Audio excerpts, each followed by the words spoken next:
Good morning. This is Michael Wacławicek. I'm the Vice President of Marketing and Operations here at NuoDB. With me today is Seth Proctor, who is the NuoDB Chief Technology Officer. Seth is a distinguished engineer with a long-standing background in distributed systems, and he will be co-presenting with me during this webinar. Morning, everyone. Good morning. So the webinar is entitled Ins and Outs of Cloud Scale for ISVs. What we would like to do on this particular webinar, talk to you a little bit about NuoDB, give you a brief overview for those of you who are not too familiar with the company. We would also like to talk to you a little bit about the business challenges that we see ISVs are facing as they are migrating their applications to the cloud. This will then be followed by a discussion of what we see the ISV needs for a cloud scale DBMS to be. And Seth will also walk you later on through a set of scenarios on how to scale a DBMS in the cloud. And we will discuss different approaches and also give you some background on why we think that NuoDB is a very unique and very important solution, a compelling alternative for cloud scale deployment. Let me start out by giving you a brief overview of NuoDB, the company. We started out in 2008 when Jim Starkey, an industry-renowned database architect and visionary, founded the company. He was then later on joined by Barry Morris, who is our CEO and co-founder of the company. The product was launched initially in early 2013. Since then, we have acquired a very large following of developers. Our community is growing very rapidly. We offer both commercial as well as free versions of our product. And the commercial roster of companies includes end-user organizations such as AutoZone, as well as a growing number of ISVs, including small ISVs like Dropship Commerce or Platform 28, but I beg your pardon. And most recently, we added a major ISV to the roster of our companies. The ISVs are referred to as Dassault Systèmes. Dassault is the second largest independent software vendor in Europe. They are second largest behind SAP. They are leader in 3D design software and product lifecycle solutions. They have an impressive number of customers, currently something in the order of 170,000 customers, and something to the effect of 10 million on-premise users. Similar to other ISVs, Dassault is in the process of providing or extending their offerings to providing cloud-based services. They announced their cloud-based 3D experience vision early on this year, and has actually selected NuoDB as a customer. NuoDB has recently become a customer of Dassault Systèmes, as well as they have invested in NuoDB, and we are very excited about that. Dassault started out looking at NuoDB and evaluating and testing NuoDB since our early beta days in 2012. And they have found that NuoDB's cloud database provides the kinds of cloud-based services that they were looking for. And similarly to Dassault, there are many other companies out there who have similar strategies and migration paths in front of them. So let me now talk a little bit about how we see various companies transitioning to the cloud and what their business challenges tend to be. I think what's important to mention here is that the transition impacts really all aspects of your business. The migration implies a transition towards some sort of usage or subscription-based service. It requires you to move from a hosted software environment at a company's or at an ASP site towards a shared service. And it also requires you to transition away from providing software and services to providing a service.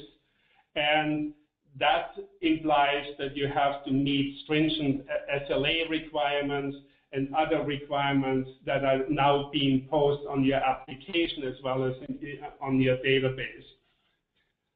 Moving on, what we see right now is there are potential costs, of course, and potential benefits associated with the migration to the cloud.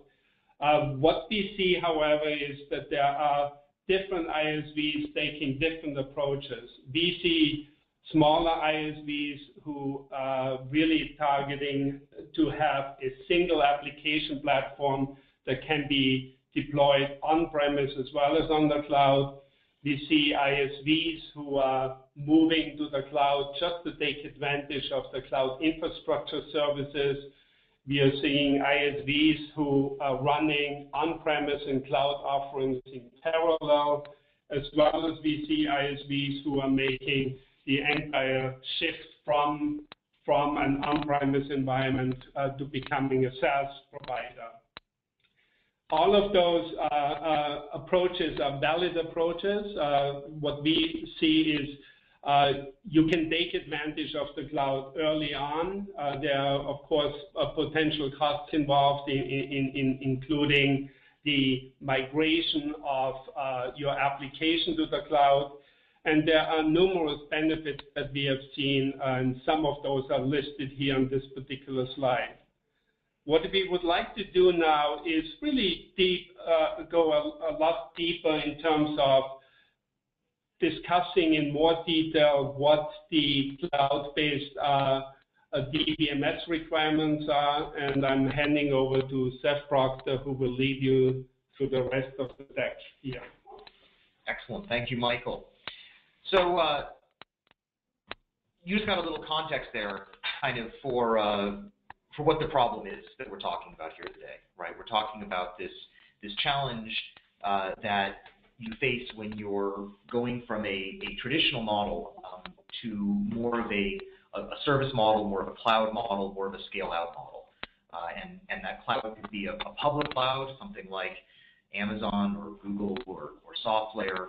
It could be on-premise, and just thinking more about kind of a scale-out, agile, on-demand model. And so we want to talk a little bit more about kind of what it is that we think ISVs need from a database management system and why it is that you're looking for something new, where some of your pain may be today, and what some of the problems are that we can help you solve.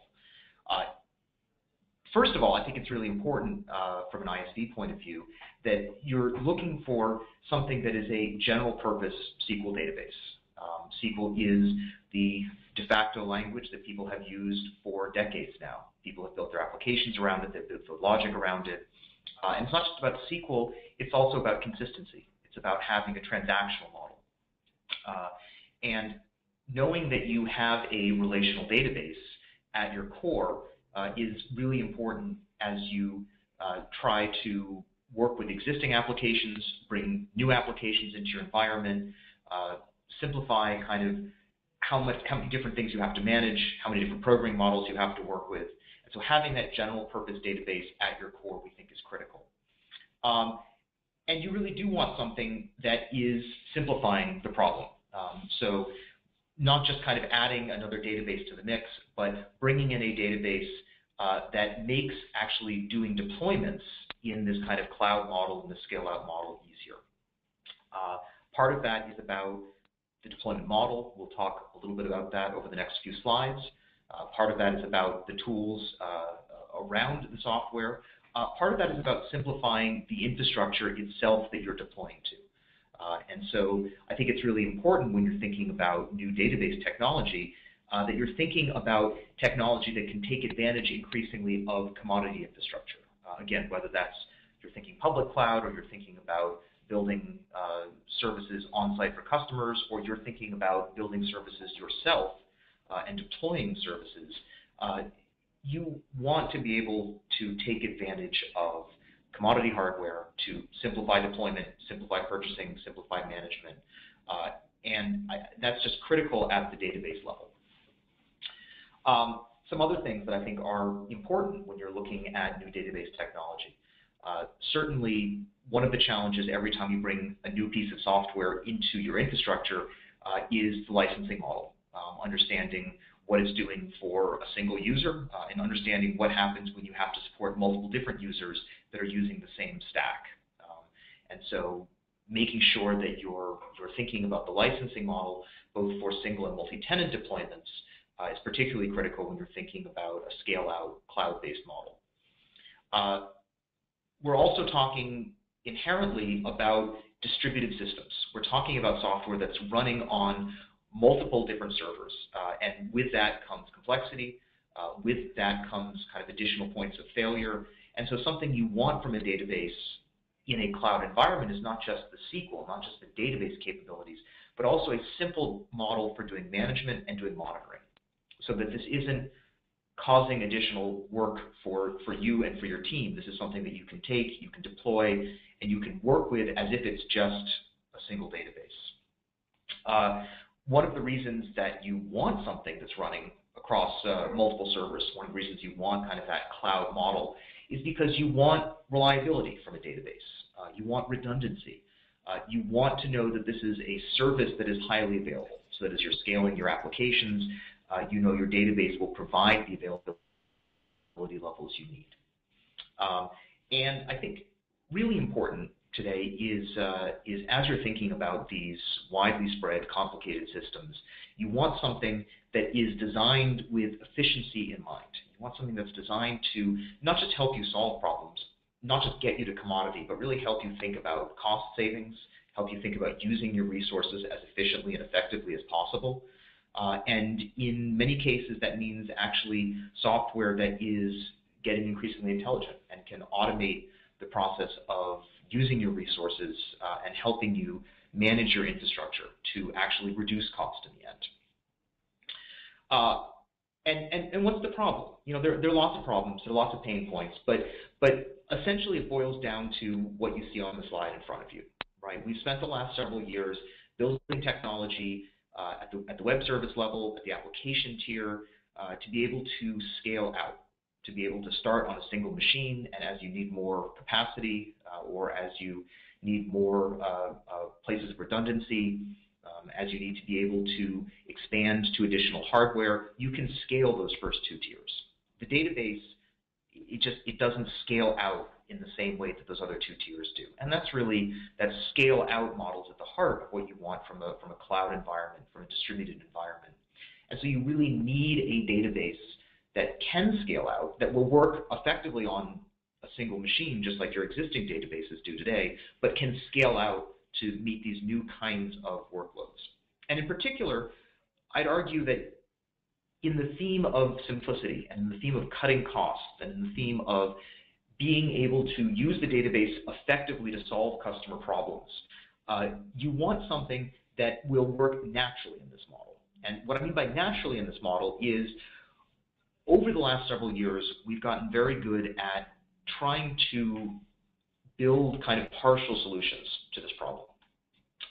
One common solution that people use is kind of an active-passive model, right?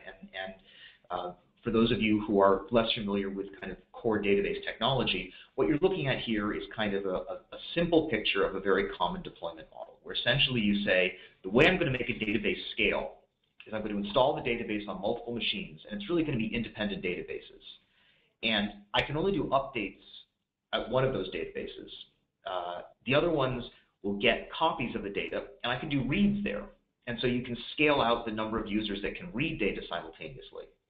But what you end up with is you end up with a bottleneck for the writes.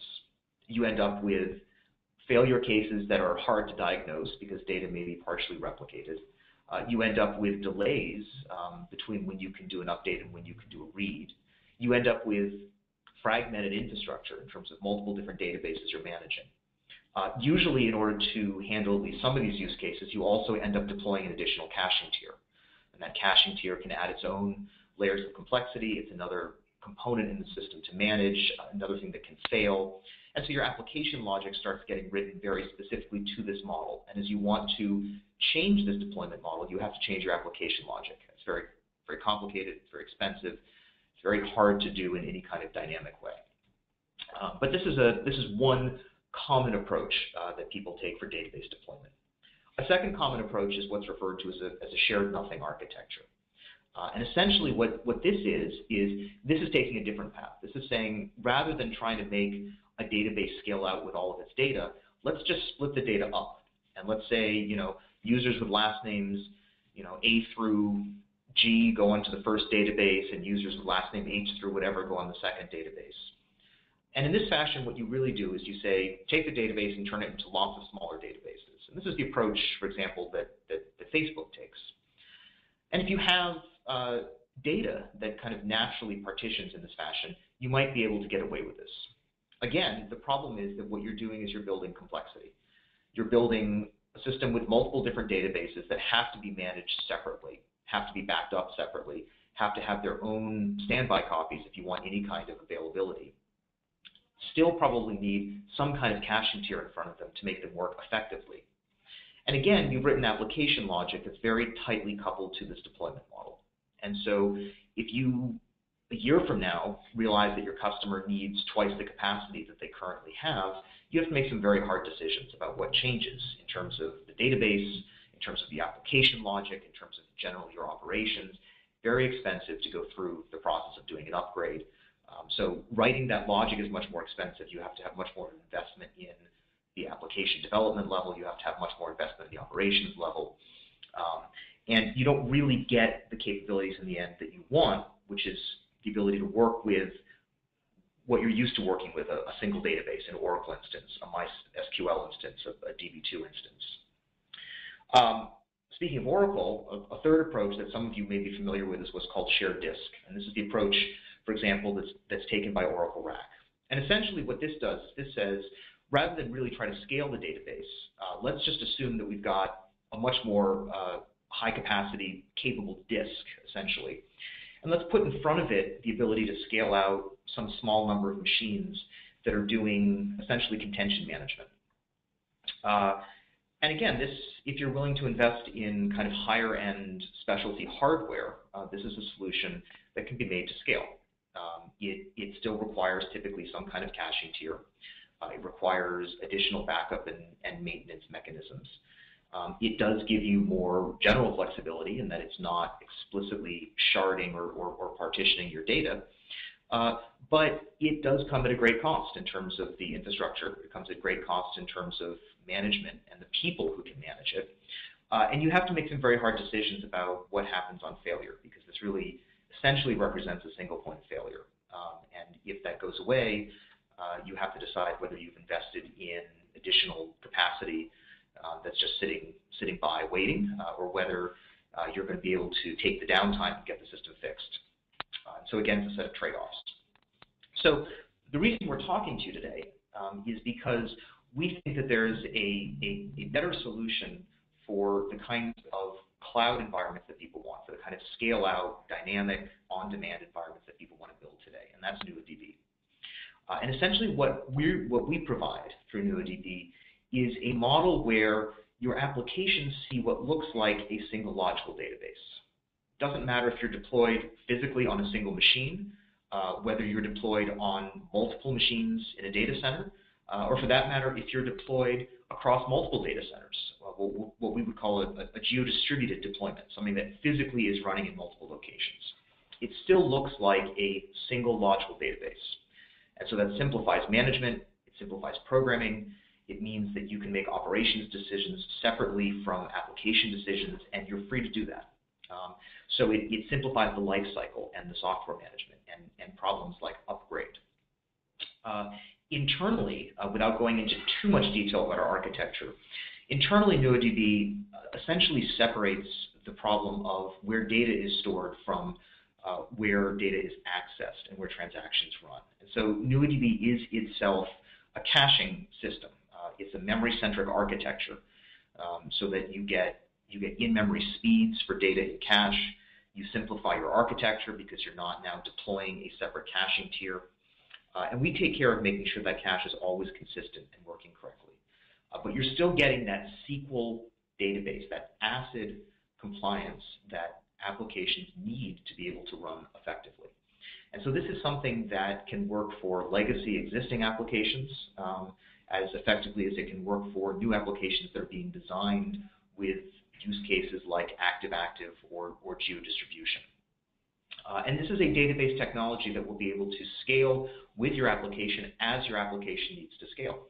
So if today you have a customer that needs a very simple deployment, but over time they're worried about increasing their availability, or they're worried about running in multiple locations, or they need to be able to upgrade to better hardware, they want to run on more systems, this is future-proofing those customers, and it's future-proofing your effort that you'll have to put into making that work.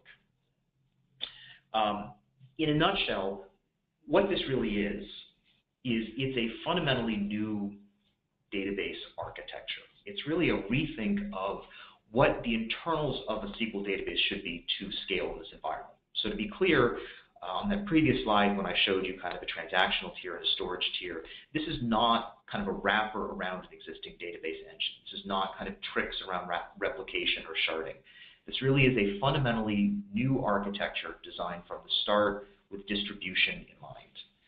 It's designed to supply rich standard SQL, everything you're used to doing in a database, tables, joins, transactions, views, all those things. Those are all supported in our database. This is a ANSI 92 compliant database. But it's designed with this notion of having a single logical service, whether you're running in one place, whether you're running across multiple machines, or running across multiple data centers. That simplifies the application. It also simplifies the management model, makes it easier to monitor. We built into the system from the start monitoring capabilities and provisioning capabilities that will work with all of the existing tools and components that you have today, but make it simple to actually deploy and monitor and make sure it's working the way you expect it to. It's designed to give you an active-active model, so that if you want to run in multiple data centers and you want active capabilities, that is, you want to be able to do updates to all of your data in all of your locations. Common use cases for that would be customers who want to be able to have low latency access to their database, just as they scaled out their application tier across multiple data centers to have low latency access to the application logic. You might also have customers who specifically want an active-active deployment because they're worried about high availability. And they want to know that there's no notion of failover. There's just always a database that's available, and if a data center goes down, the database is still fully available. And that active-active distributed model also means that problems like rolling upgrades, problems like migrating from one hardware platform to another, one physical piece of hardware to another, migrating from on-premise to a cloud, running hybrid across clouds, migrating from one cloud to another, upgrading the operating system, upgrading the NuoDB software itself. All of these are things that can be done to live systems without taking them down and without affecting your application. So you really can have always available software running that you can manage the way you need to. You can manage it on a customer-by-customer basis. Part of that, obviously, is being able to do simple database provisioning and simple database backup without having to take down a database, without having to affect its performance, its use. And so these are all built into the model, right? These are all things that we think are first-class important problems for anyone who's really thinking about cloud. And finally, we think that anyone who is thinking about a scale-out database or a database to solve kind of next-generation problems wants something that is secure by default. So out of the box, all connections, all communications are mutually authenticated, they're encrypted. We care deeply about providing a standard SQL security model. once you're actually talking to a distributed database. These are problems that any one of you who's thinking about how to support your customers, who's thinking about how to bring services online, is going to be concerned about, and it's something we think is fundamental and has to be first class in any modern database. So Michael, that's a little bit of background kind of on the technology. Do you want to come back around and talk a little bit about, as a company, what differentiates us? Yes, I'd love to do that. So from our perspective, we believe strongly that we have a solid background in partnering with ISVs and OEMs. We have been extremely flexible in terms of trying to understand your needs and requirements and adopt our pricing models to your needs so you can scale up over time, and we will be partnering with you around that. We think that we are a very powerful scale-out SQL database alternative to traditional database solutions.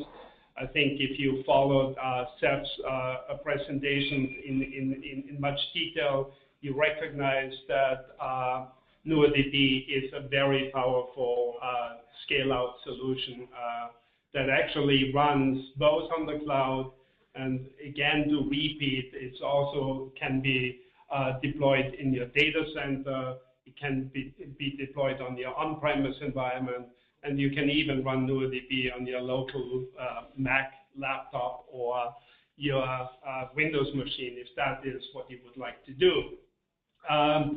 We have this unique ability to deploy NuoDB as a single logical database in an active mode in multiple locations.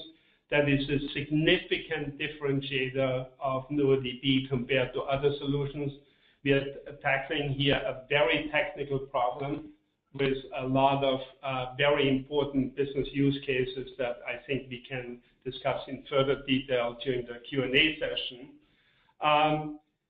As we indicated before, partnering with us means sharing risks and rewards. We are all up for this, and we love to work with ISVs and OEMs. And our investors have a very strong database background as well as a very strong ISV background.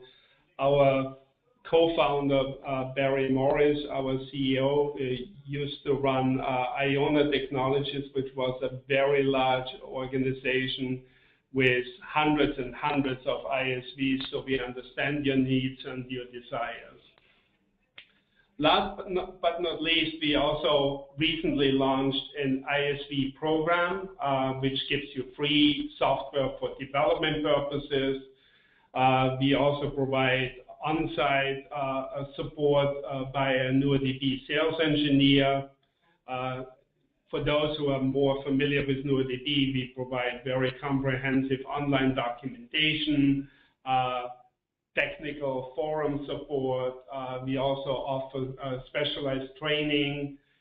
We do a lot of co-marketing with our ISVs, both in terms of co-marketing on our website, also doing joint webinars and things of that nature.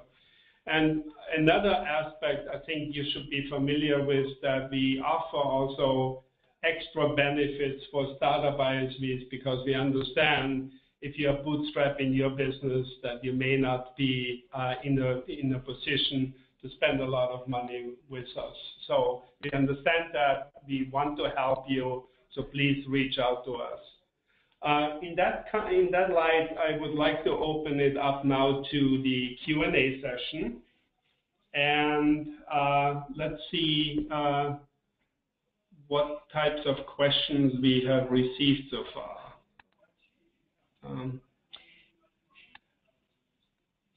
Okay, so the first question is really directed to you, Seth.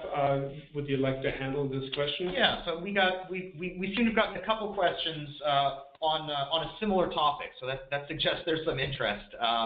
And they're really around two questions. One is really around kind of rolling upgrades and generally kind of operationally how that works without having downtime. And the other question has to do with live schema changes. And again, how we can support that without any downtime. So let me kind of take those in turn. In terms of rolling upgrades, you saw a high-level architecture picture that showed what we call transaction engines and storage managers. Essentially, think of NuoDB as a peer-to-peer system. It's really made up of peer processes running across multiple servers. And those servers can run in multiple different locations, as I mentioned, but for the sake of argument, right, you have a number of servers running a number of processes. And aside from the fact that each process is playing one of two roles, it's either kind of playing that in-memory role or it's worrying about durability of data, the processes are completely independent. There's no special coordinator, there's no master anywhere, there's no kind of special process in this collection. And so at any point in time, any of those processes can fail. At any point in time, you can add more processes to the cluster. And that's kind of how we handle high availability and also how we make it easy to scale on demand.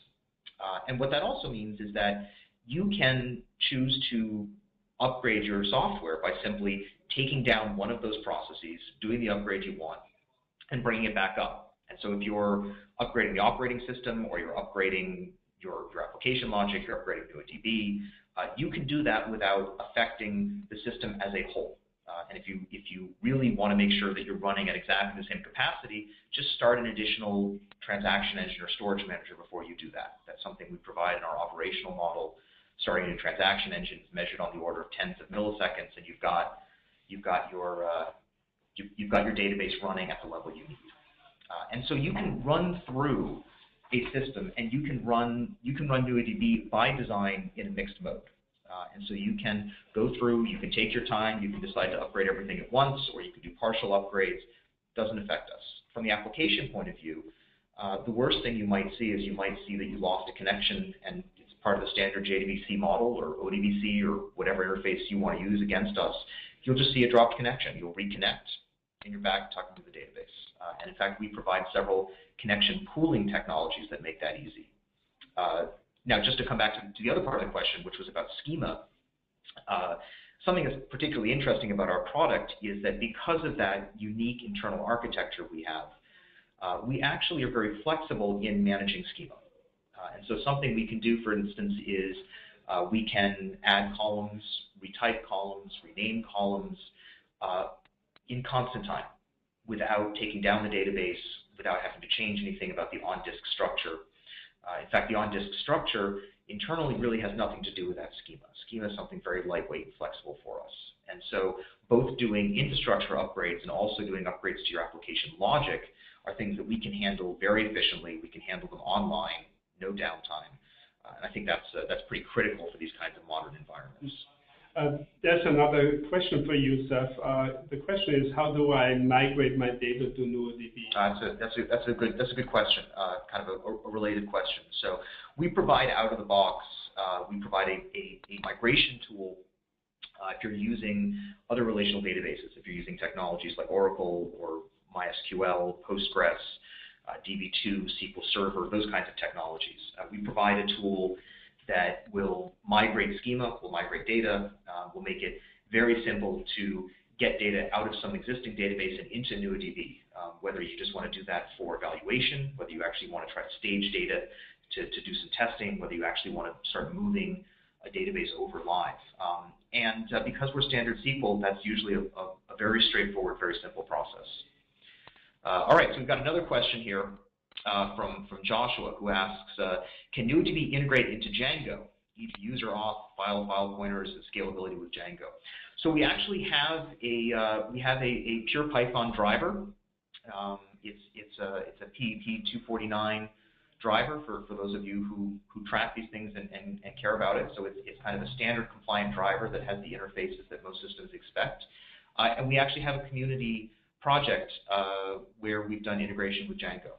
And so I would suggest you go check out our GitHub kind of master project, github.com/NuoDB, where you'll find a number of the community-hosted projects we do, and that includes both the kind of Python drivers and management APIs, and also our Django integration work.